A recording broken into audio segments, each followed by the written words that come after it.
Hi there, friends. I'll come in here with a quick note to let you know that the first global Product Owner Summit organized by the Scrum Master Toolbox podcast is coming soon.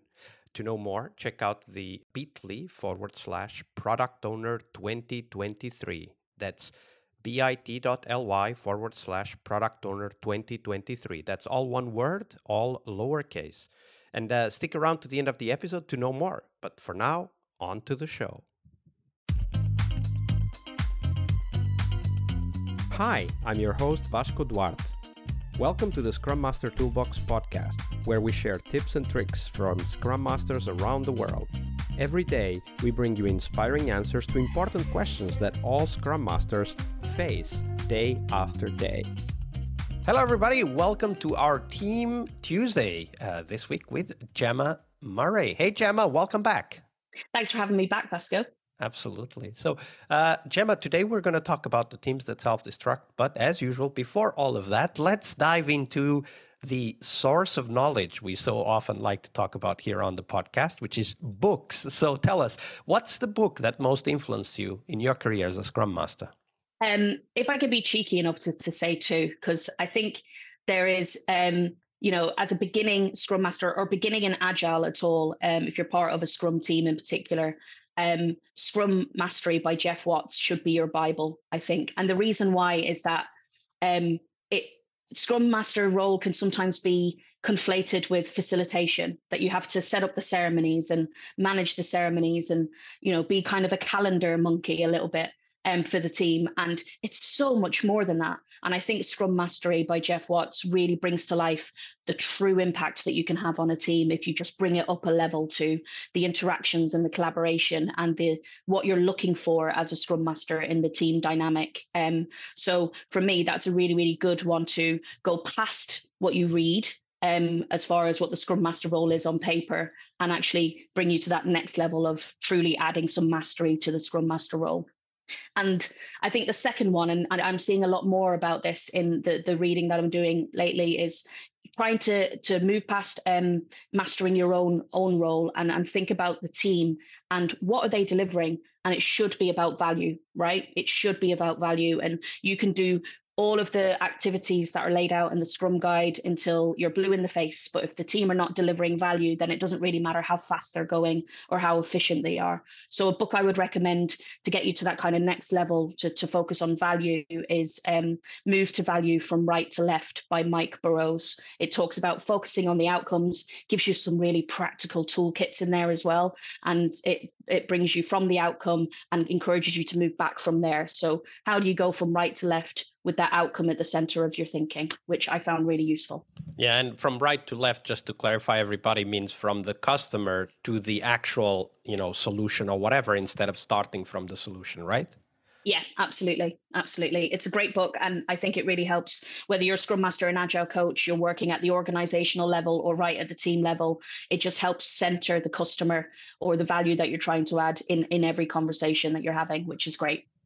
Yeah, and value can be quite confusing sometimes. I mean, we talk about value, but what does it mean in practice? For some companies, it might mean customer acquisition. For others, it might mean performance of their service. For others, it might mean profit per customer. Like, we don't actually know what value is without the context, right? And it's very important to have the tools, but also to do the work of understanding what that value is. And I believe as Scrum Masters, we definitely need to work with the PO just to make sure that the value is crystallized in a product vision or something like that. And one method, I don't know, Gemma, if you guys have had experience with it at Moo, but one method that I would definitely recommend, and we've interviewed the authors here on the podcast, would be Lean UX or Lean User Experience with Josh Seiden and Jeff Gotthelf. Mm-hmm. Yeah. I've had experience with Lean UX in the past, and it's fantastic as well. At Moo, Lean is very, very important to us. From obviously when you're manufacturing, efficiency is key, removing bottlenecks is key.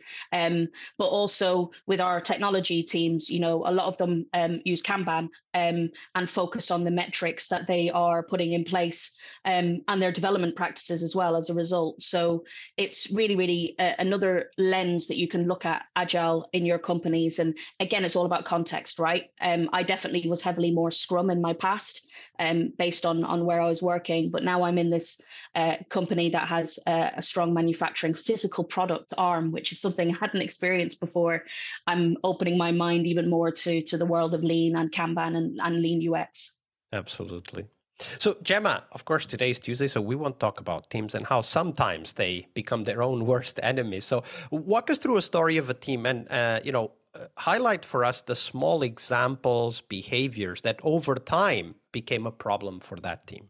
Yes, absolutely. And it touches on a little bit about the value conversation we were just having, Vasco. So the team in question was building a database of kind of customer data, and they were building a user interface that floated on the top of it so that other people could interact with that data to get information. And it was the first of this kind of product that this company was developing. And right from the beginning, the team were so motivated on and fixed on this one amazing solution that they had come up with. Really drove them, got them all hyped up, and the energy was contagious. It was so exciting at the beginning. However, over time, and this was very slowly, this was really slowly, this was over the course of about 18 months or so, they started to conflate the solution with the outcomes that they were trying to get. Can you give an example of what that looked like when you were talking to the team and you saw them talking about the solution? How were they conflating the solution with the outcome? The conversations were all about the approach that they wanted to take and not about why they were doing it. That could be whenever we were in refinement and there were very technical written tickets in the backlog and the value wasn't really clear from them, all the way through to highlighting blockers and delays throughout the sprint and in retrospectives that were, if you ask the 5 whys, if you got to the root cause, will have been because of the solution that they had chosen. And over time, this built up. There's significant delays to getting things out the door. And also because they were so focused on this one big idea, and it was one big idea, the team was so passionate about it that they really struggled to let go. And that resulted in things like burnout and ill health and just a general feeling of they're not going to quite get what they want out of the project, which can be very demotivating. And other kind of, what I always said about this team was the inspection was there of the inspect and adapt. They would highlight blockers. They would be transparent about them. They would swarm around a problem to fix it. They were great teammates. There was no blame culture either. They worked together and they were really, really good. But what they were not great at, and I was along on this journey with them as well, was the adaptation of the adapt.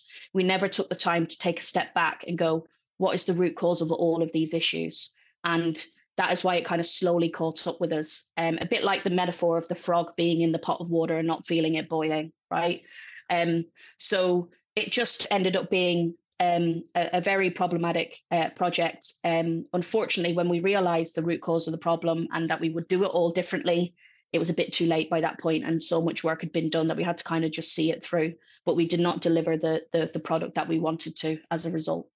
Yeah, that's actually a great story because specifically because of the aspect that you mentioned, that they were a great team in all other aspects except figuring out why are we doing this and is this still the right thing as we thought at first. And for me, obviously we talked about product owner yesterday as well. And for me, this is something that as Scrum Masters, we very often forget about because, I mean, don't get me wrong, getting a team to be high performing is awesome, right? And we can do that and still deliver a product that nobody wants. So one of the things that I consider, though, is how can we keep ourselves in check, like us as Scrum Masters, how can we keep ourselves in check and make sure that we are not falling prey to this idea that all we need is a great team and everything will be fine? So when you look at now the teams you're working with, Gemma, what are the questions you ask yourself to make sure you don't fall to that pattern of slowly letting the team become great but deliver the wrong thing? Yeah, and for me, this was a key lesson that I learned was don't be afraid to bring in an outside perspective. As a Scrum Master, you're still a human. In this situation, I also fell victim to the same energy at the beginning, and the kind of, oh, they're doing really good at swarming around these blockers. What a great team I've got. The same mindset that the team were kind of falling under the spell of, I was also falling under the spell of. However, as a Scrum Master, I realized, obviously a long way down the road, probably too late, but one that I'm a little bit more finger on the pulse with now, that there was something not quite right, and I couldn't put my finger on it. I could not work it out. I genuinely couldn't at the time when I was in the thick of it and I was part of the team day by day. So I thought, I know what I need to do. And I spoke to the Agile coach that was supporting our division at the time, and just started to like talk about the problems, not really looking for a solution, but just like almost venting to the Agile coach, like, this is happening. And then this other thing happened a couple of months ago that was very similar. Like, why is it happening again? I thought we fixed it, kind of problems. And it was their perspective that really helped me shift my mindset to realize, oh, the root cause is that we went for this one big way of doing it, and that's been holding us back instead of considering alternatives. So I think the learning as a Scrum Master is you are human. You were 100% human, and you are victim to fall for the same things, especially when you're in one team day in, day out, and you feel very part of that team. So don't be afraid to bring in an outside perspective if you just feel like you've got a gut feeling that something isn't quite right, but you can't put your finger on it. And just in general practice, speak to your peers who you don't work with day to day.